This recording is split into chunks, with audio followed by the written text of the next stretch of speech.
Welcome to Land Academy. I'm Jack Butala. I'm Jill Dewit. We show you how to buy real estate for half of what it's worth. And sell it on the internet really fast. We are Jack and Jill, and this is the Jack and Jill Show too.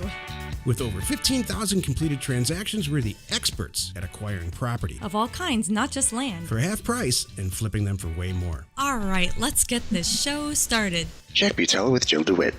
Hello there. Welcome to our show today. In this episode, Jill and I talk about how to use deal review. The deal or the data review that I do every Wednesday to ensure your success. Before we get into it, let's take a question posted by one of our members on the landinvestors.com online community. It's free. Okay. Trevor asks, does anyone know any good ways of navigating the relatives of land-owning folks who have died, especially in Arizona, New Mexico, and Colorado? For my last two mailers, it seems all I'm doing is dealing with dead people's estates. Boy, yep. I've been there. Yep. I'm not worried about the small deals, but some of these 40 and 80 acre deals are worth my while if I can figure out how to handle the families. Go ahead, Joe. You're an expert at this. Well, I'm kind of wondering there's a couple of possible things that could be going on, like handle the families as in, A, I can't find all the family members. That's one issue. And then B, we're not all on the same page. That's another issue. So here's my first one. If you can't find all the family members or they're not all in the same place, I look to the holidays. Seriously, or family events. I am not kidding. For example, Easter just happened. Were they all together for Easter? I have actually said I can arrange a notary to come out and do it on Easter if we have to, because you guys are all together at Grandma's house, or Mother's Day is coming. Is everybody going to be there for Mother's Day? That kind of thing. I've done that. You can also split it up if you have to, send the deed from one notary to another notary, and send it around. I'm not a fan of that, but you could do stuff like that. Everybody, if you're, once you talk to people, if they're all on the same page, assuming they're on the same page, then they're going to be pretty agreeable to that. Like, hey, when I get it all back and signed and everything's good, I'll wire the money in 5 minutes kind of thing. And that's fair. The other thing is, okay, now how to handle the families. Well, I guess part of it is people who have died. So he's trying to figure out too, I just thought of another piece. I think that's where I think he might be going, which is who's still alive and who's supposed to take care of this. So now this is very complicated. Trevor's an expert at taking a very, very, very complicated scenario, which is what this is, and making it simple, or and asking a positive thing about it. So, maybe there's about 90 questions in here. Yeah, there's a bunch of things you could take this with. Okay, so maybe mom and dad passed on, and now he's navigating the relatives could be the kids that are left. Yeah, you gotta, I guess, go ahead, Joe.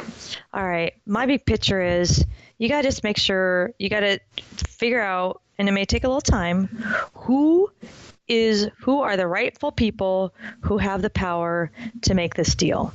Number one. Number two, is everybody on the same page? And then from there, I think you can figure out the details. Yeah, here's the root of the problem with dead ownership. When someone passes away, let's say a husband and wife own a property, which is really usually the scenario that this is in, and they have a will. So the husband and wife own the property as joint tenants, and they have a will, and the will says, I will all my stuff to my son. And you're talking to the son on the phone, and the son's saying, I own this property. And because, I got my parents passed away, I got their house, I got their car, I own this land.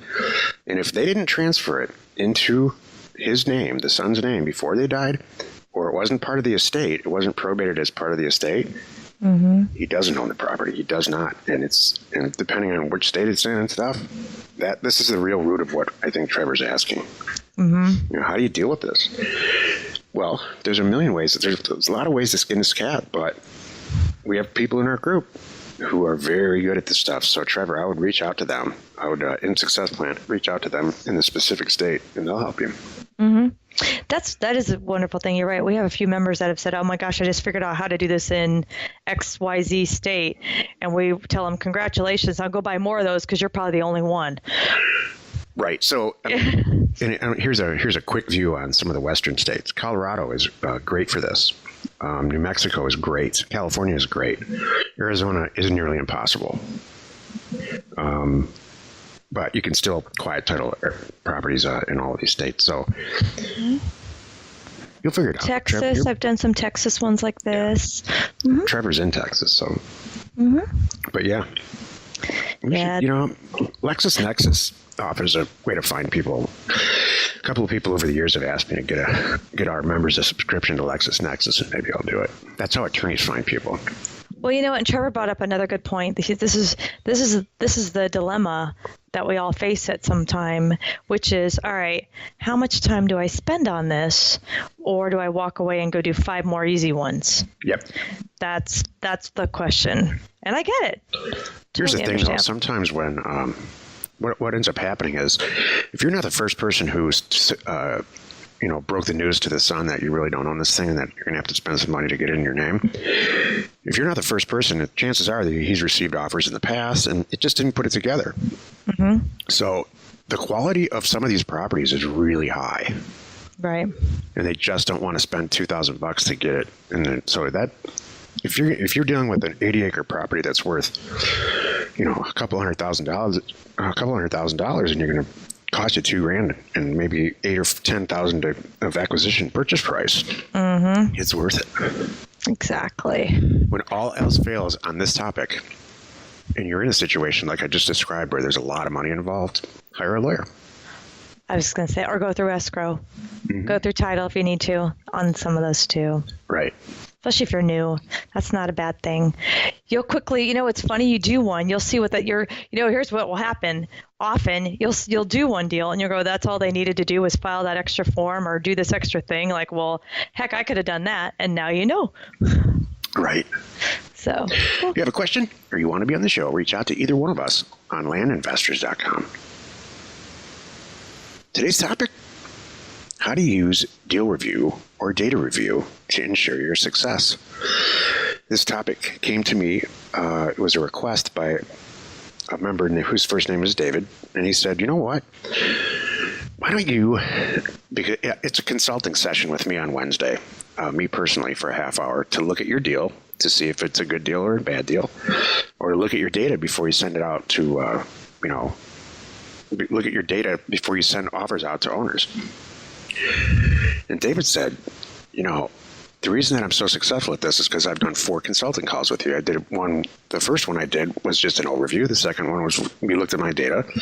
And the third and fourth one were deals that I brought in after I sent the data out. And he said, I'm convinced that's why it's so successful. And I really agreed with him. That's nice. That's really good. So we're going to offer a product at some point here soon. Instead of just one-offs, you can buy 4 of them all at once, 4 sessions, and then schedule them.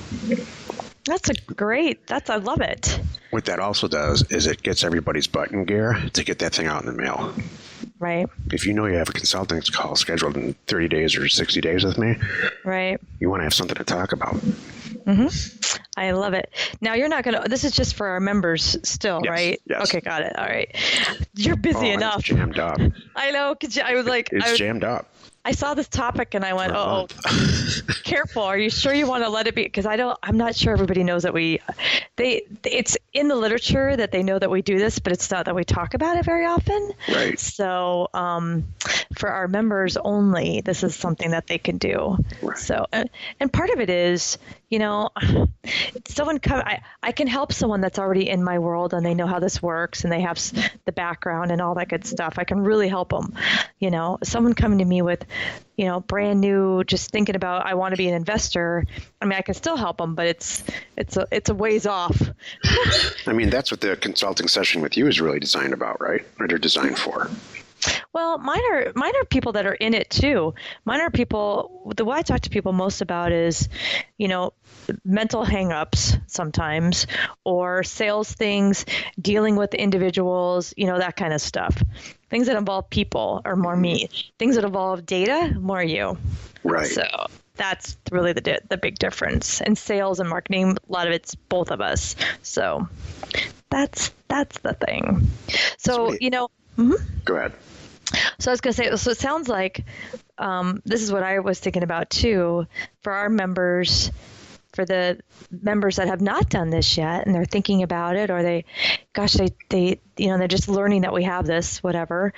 The best ways that I can think of is, like Jack said, be prepared. You can set up a time just to talk big picture, but you'll probably get more out of it if you've put some work into it and tried to pick a county and tried to do your things, followed all the steps and all the things that Jack talks about, and you're kind of prepared with, even a version of a spreadsheet saying, hey, this is what I'm looking at. I picked this county. Here's why. Here's the properties I'm looking at. Here's how I would price the offers, That's right, Joe. And then doing some of the work, making a few of those mistakes before it gets to Jack, you're going to get so much more out of it. About 80% of the time, when I do a data review, we dramatically change it. We change the pricing. A lot of times we change the county. I'm like, yeah, you're going to go into this county. It's not going to, you're too low or you're too high or whatever. Mm-hmm.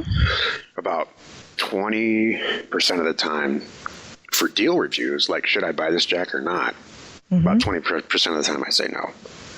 Usually by the time that they have deals, they just want me to kind of bless it. It's just an unbelievable deal.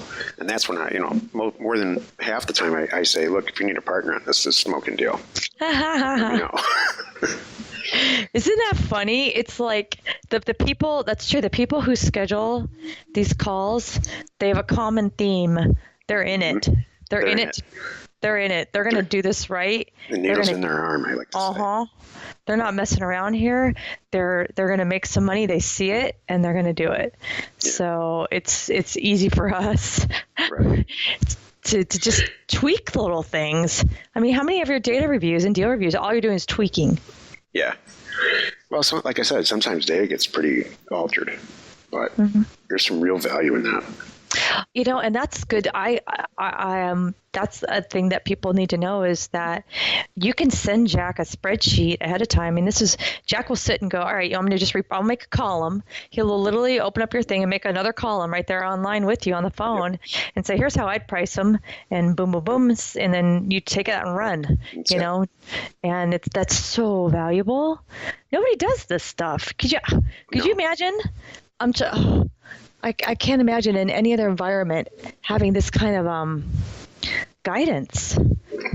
I'm starting a new company right now that you know all about, and I was thinking about it yesterday.